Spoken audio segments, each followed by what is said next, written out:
এখানে আমার কামালতিপুরের মা বোন ভাইরা এখানে নামাজ পড়ে।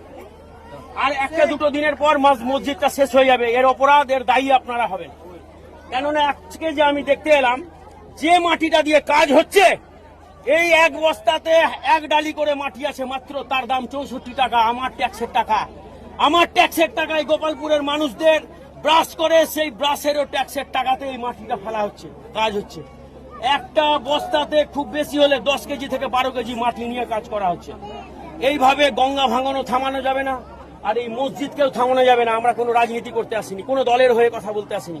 আমার অনুরোধ হাত জোর করে ডিএম সাহেবের কাছে, মানিকচক বিডিওর কাছে, বিধায়িকার কাছে, যেভাবে চুরি এখানে পার্থবাবুর নেতৃত্বে হচ্ছে, কন্ট্রাক্টর এখানকার যারা মুন্সিরা আছে দাঁড়িয়ে থেকে লুট করছে গোপালপুরের মানুষকে, হাত জোর করে অনুরোধ করছি, এই মসজিদটা চলে গেলে নতুন করে মসজিদ করার মতো ক্ষমতা এদের নাই।